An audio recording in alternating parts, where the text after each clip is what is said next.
Hello and welcome to Sunrise Tarot. My name is Leah and today I will be doing a reading for the beautiful sign of Virgo for February 2025. I hope all my Virgos out there are doing fabulously well. I hope that January started out on a strong note for you. The month of February is definitely going to be like white water rafting.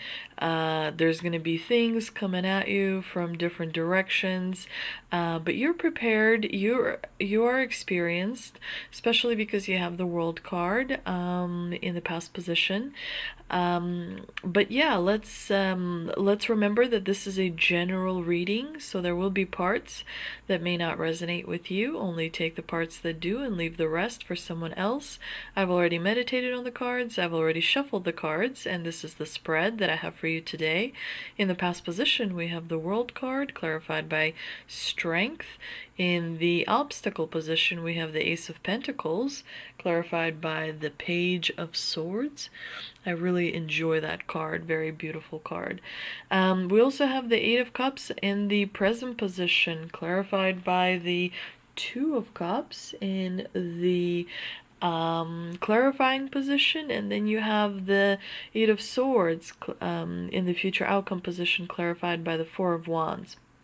So some things in your relationships are changing. Absolutely. In the past position, you do have the World card, which tells me that you have stood the test of time. You have been through many different things in your life that has shaped your identity, that has shaped your perspectives, your ability to handle challenges, your experience of different circumstances and situations have given you a mastery over your emotions, your ability to have discipline and self-control, and to recognize signs that the divine or life provides you.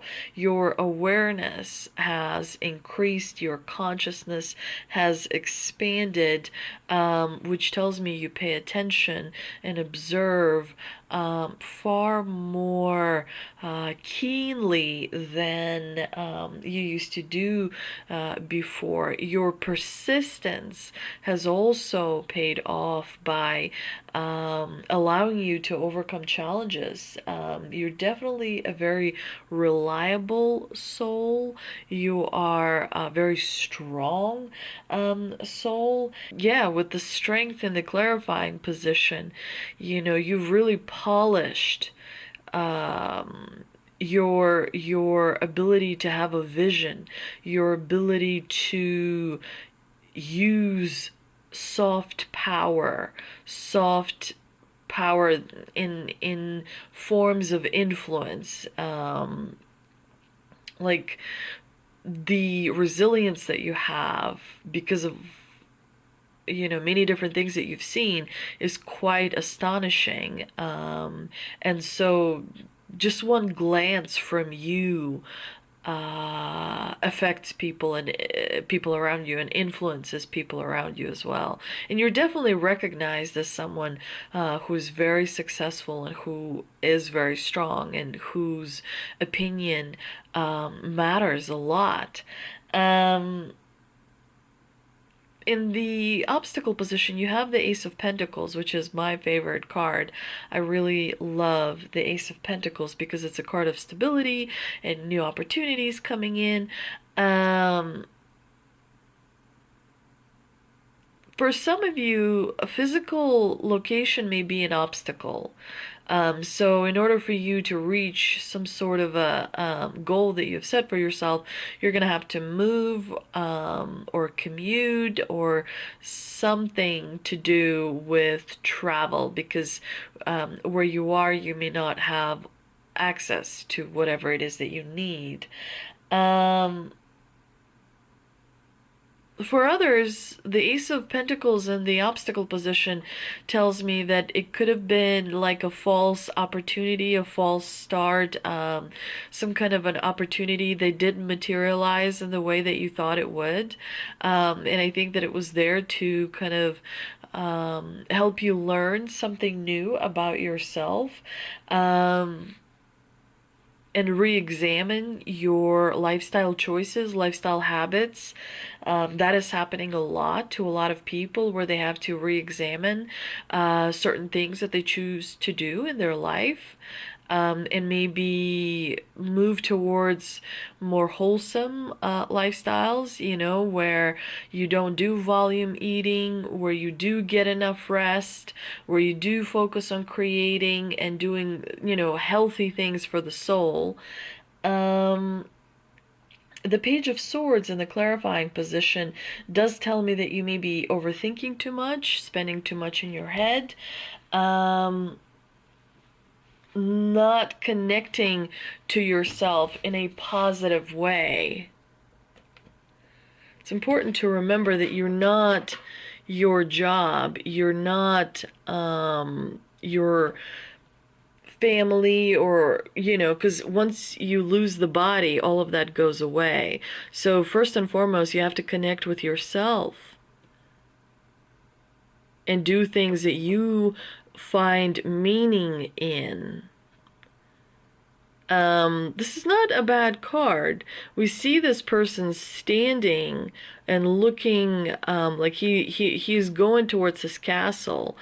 He hasn't reached this castle, but once he reaches the castle, he will be the king of swords, and he will be the master of his life, if you will, of his house, of his soul. He'll take the throne. He will be ascended, if you will. So there's still some things that there's still some road that you need to, walk down. There's still some adventures that you are kind of going through at this time. But the stability, the Ace of Pentacles, will present itself again. The divine will present this to you again, and the next time you will know how to take advantage of it. So just think of it as a test run for now. Now, in the present position, you have the Eight of Cups here. I really like this fashionable sort of silhouette of a person looking at all these cups that are designed to kind of waste your time. There's only one right cup, right? There's only one right opportunity. But the Eight of Cups tells me we see this person sort of walking away from us, right? So this tells me that there's something you're turning your back on. You're turning your back on something, and it's interesting that you have the Two of Cups here in the clarifying position, so it's almost like you're turning your back on love.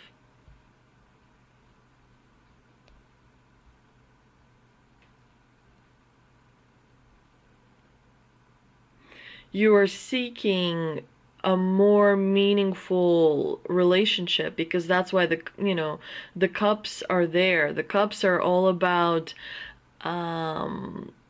emotional relationships.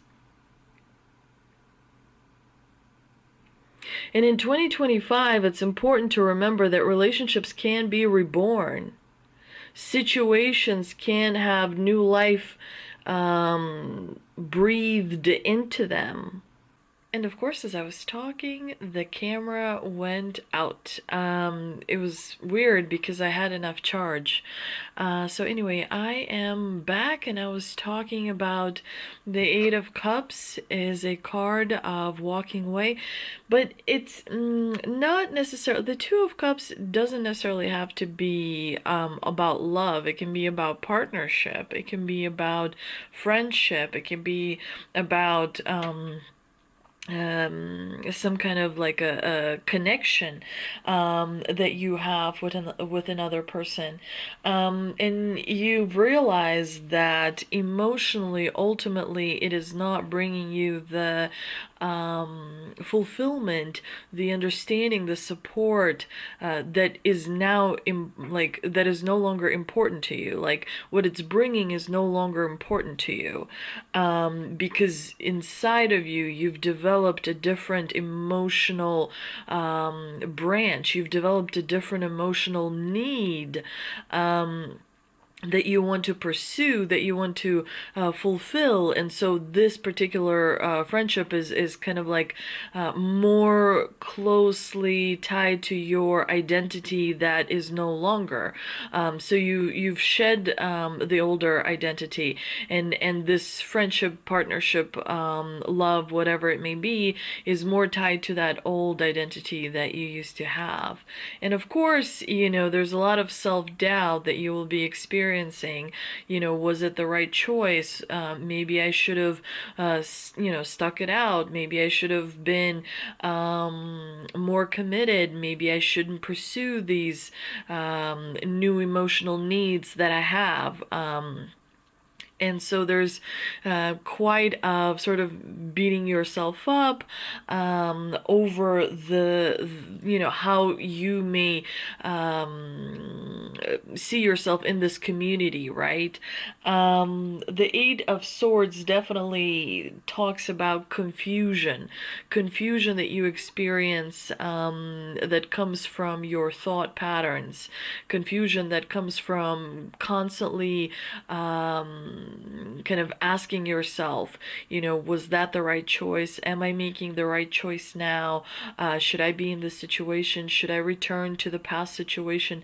And so on and so forth. And it just suggests that you don't believe in yourself, and you must continue moving forward, even if you are not perfect, even if you are a certain age, a certain weight, a certain height, a certain race, a certain level of education, a certain whatever. You have to continue moving forward because you are a strong soul. Otherwise, you would not be here. You would not hear my voice. You were able to incarnate in this 3D physical reality because your soul is that powerful. And so a part of you may be holding on to an illusion, and that illusion continues to kind of make you feel, did I, do the right thing? Did I say the right thing? Did I make the right choice? Kind of continues to have a hold over you. And so it's important to remember that this feeling of being stuck is not real. It may make you feel that way, but it's not really real. And it's something that comes from within. Remember, you create your reality from inside out. What is in your mind as above is what is created on earth, so below. So as above means what you think about, so below you create. As above, what's in your thoughts, what's in your beliefs, is what's in your reality. What's in your mind, right? Mind makes it real. That's why you're more powerful than any AI, than any technology. You have the ability to create out of nothing. Technology doesn't have that ability. It can repeat, it can summarize, but it's unable to create the way a human being can create, until that technology obviously transcends, which will take some time. Now, we will have a tea leaf card. We have Spear, heartache over what you no longer have. We also have a tea leaf card. We've got Desk, pay attention to your work. And the last card I will pull is Lightning, control your anger, or things will pop off. Let's just pull one more tea leaf card, because why not? And we've got Forest, muddled, unclear thinking. Now I'm going to pull an Angel and Ancestor Oracle card. Whoa. We've got things flying out every which way. Oh my gosh. Okay. Let's pull one card. I'm actually going to pull this card. Hunter, track down your fears and desires. So that's one of the hardest thing to figure out. What is it that you truly want, right? And what is it that you're truly afraid of? A lot of people, first of all, desires and fears change as you grow older. Things you were afraid of when you were a kid, are no longer as scary, right? Because you grow out of that fear, or you confront it and conquer it. The same thing with desires. What you used to want as a kid, you may not want as an adult because you've grown past that desire. Your desires have changed as you experienced newer things, and you've discovered more things to kind of pursue, if you will. So it's important to really understand what it is that you want, and really set the intention in terms of pursuing that. And staying connected to the divine as well. Developing very clear thinking is also very important, and remembering that simplicity is ultimately what is needed at this time. But again, the answer is within you. Make sure to ground yourself as you move through the month of February. That will help you with clearing up your thinking. We have Shaman's Dream Oracle card, Falling Angel, Spiritual Narcolepsy. So yeah, there is a certain amount of feeling disconnected that's coming through for you, Virgo. Feeling disconnected in terms of lacking awareness when it comes to the divine and how the divine is guiding you. It's important to learn your chakras. It's important to understand that your root chakra is all about, your fear. Your second chakra, which is your abdomen, is about your emotion. The third chakra is what gets you up. When you get dressed, that's your third chakra. When you go to your car to drive, that's your third chakra. When you enter a building to go to a meeting, that's your third chakra. It's what gets you physically moving. The fourth chakra is your heart, your bridge, your most important organ in your body, and it's got a lot of energetic cords coming out of it, and is connected to different situations and people and many other things. Now, the fifth chakra is communication. A lot of people lie to themselves without really being aware that they're lying to themselves. The sixth chakra is your third eye. When you overthink, when you're overanalyzing, when you're reading, when you're calculating, when you are looking at another person and judging them, and yeah, that's the third eye. Over time, like it's works overtime. It gets too tired, and then the big important one is the seventh chakra. That's where you receive all the messages. That's how you change everything about yourself. The light, the energy enters your body through the seventh chakra, and it goes through all the chakras to the first, and then depending on what type of energy, it can go up back the way it came, or it can go out the first chakra, the back of the first chakra. If that sounds like something you've never heard of before, or it's kind of like weird, then you're not working with energy. Grounding is important because that's earth energy, earth, nutritious, delicious earth energy. Comes in through the soles of your feet, goes up to your knees, swooshes around there, and then it goes up to your pelvis, swooshes around there, and then it goes back down to your knees, back out the soles of your feet. Earth energy doesn't go past your pelvis. It doesn't go up into your body. That's it only goes up to the first chakra and then it goes back down. Cosmic energy goes through all the chakras, and that's important because they meet, these two energies meet. And so it's important to understand that the divine is real and that this is a dream. You're asleep and you're dreaming. You're dreaming. It's a dream. And it feels very, very, very real. And so it's important to remember that your higher self puts things in place to test you, and to guide you as well. So the frustration, the walking away, reprioritizing something, the loss of opportunity, it's there for a reason. This isn't like just willy-nilly, no sense. Like this is here for a reason. The self-doubt is also there for a reason, to prepare you for something greater. And the falling angel definitely says that you're not paying attention. So you might want to start connecting to things spiritually, because if your body goes away, nothing else matters. But spiritually, you accrue karma.